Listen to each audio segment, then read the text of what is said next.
Marcoleta, Prime for Senator, Independent. Sir?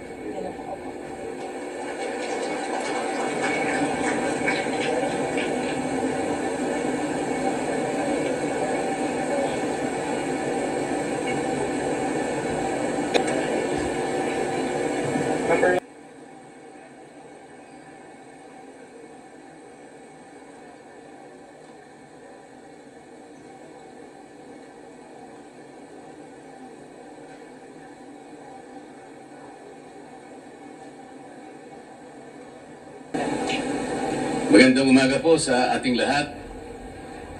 Ang paghahain ko po ng aking kandidatura sa araw na ito bilang isang independent senator ay kahayagan at katibayan ng aking malaon ng mithiin na maisulong natin ang ganap na pagkakaisa sa ating bansa. Kahit kailan, kahit saan, hindi po natin makakamit ang tunay, tapat at mabilis ang paglilingkod sa lahat ng mamamayan kung wala pong pagkakaisa. Pati pagsulong ng ating bansa ay makokompromiso kung walang pagdadamayan at pagtutulungan sa isa't isa. Gusto ko pong balikan natin ang mga huling kaganapan na nangyari sa House of Representatives. Napansin po niyo siguro nang dahil lamang sa aking pagtatanggol sa katarungan, sa katwiran at sa mga sariling tuntunin namin sa House of Representatives, ako po ay inaway ng ilan sa aking mga kasamahan na nauwi nga po pati sa paggagawa ng hopya. Ayaw ko po ng awayan, ayaw ko po ng pasiklaban. Ayaw din po ito ng ating mga mamamayan. Maraming salamat po. Hi sir, Dante Amento, UNTV. So tanong ko lang po, in the past few months, you were questioning the contract entered into between COMELEC and Miru. And then, isa rin po kayo sa nagbulgar ng alleged offshore accounts na allegedly kay Chairman George Erwin Garcia. Ang question ko lang po sir, isa lang. Sa ngayon, kasi it is inevitable that you have filed your COC sa COMELEC na mayroon kayong question. Mayroon po ba kayong paniniwala sa integrity ng 2025 midterm elections? Thank you po. First of all, dahil po sa aking pagnanais na makapaglingkod sa mataas na level ng ating pamahalaan, ay napilitan po ako na mag-file ng COC kagaya ng ginagawa ko sa araw na ito. At I do not want to fight two battles at the same time. Ang lahat po ng pangyayari ay may kani-kanyang panahon. Yun lamang po ang aking masasabi sa isyong yan. Malaya Business Insight, Gerard Nabal po. Sir, good morning. Sir, noong 2022, tumakbo po kayo for senator also, but you withdrew at the last minute. What makes it different this time, sir? Sa ngayon po, ang aking paniwala ay ganap na po akong nakahanda. Sa dahil po ng mga kababayan natin na nananawagan na sana'y makapaglingkod pa po ako sa mas mataas na level ng ating bansa, ay gusto ko pong paunlakin o paunlakan ang panawagan na yon na ngayon po ay talagang dumarami at lumalawak sa maraming panig ng ating bansa. One follow-up question po.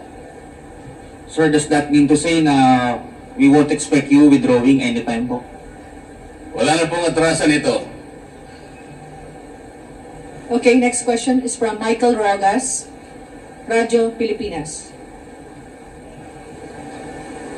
Hi sir, magandang umaga po. Michael Rogas po from Radyo Pilipinas. Yes, Mike. Sir, kumusta po yung allegation po ninyo laban po sa mga COMELEC officials?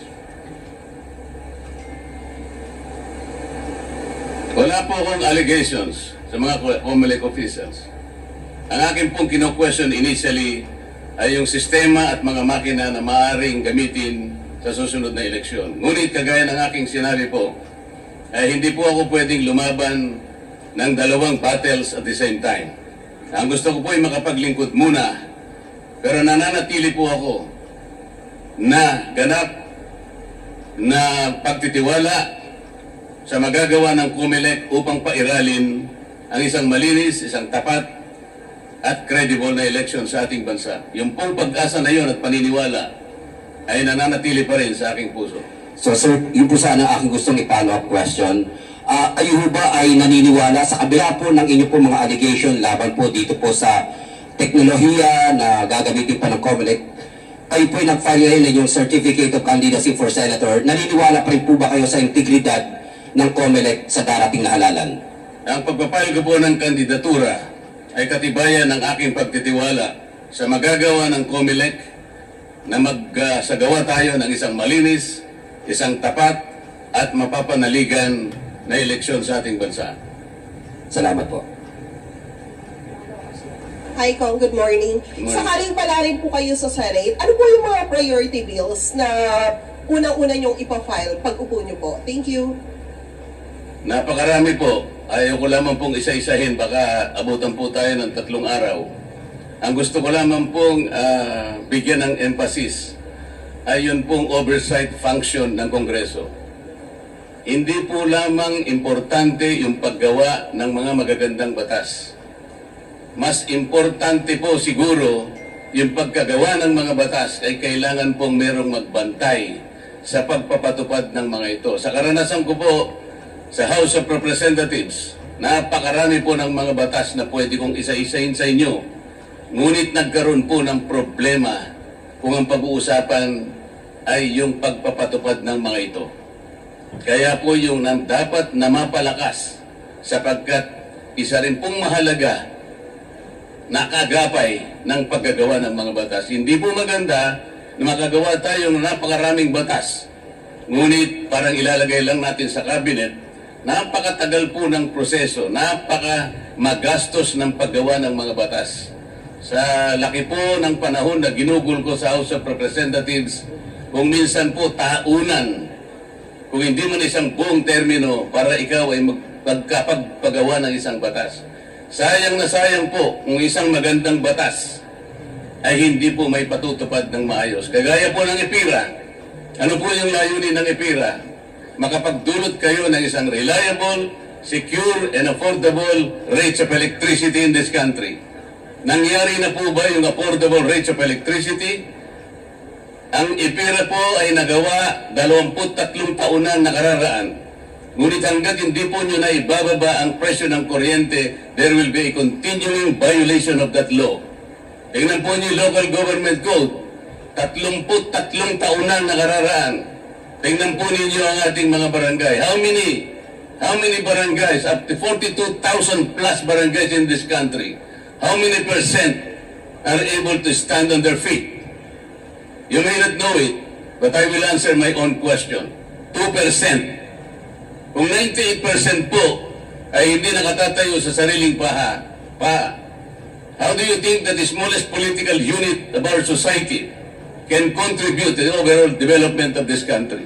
Kailangan po nating tulungan. Ngunit, hindi po natutupad yung decentralization, yung autonomy yung sinasabi ng batas, sapagkat nasablay nga po ang pagpapatupad dito. Marami po akong may kukwento. Sa sakahan, ano po ang mga batas na magaganda sa sakahan?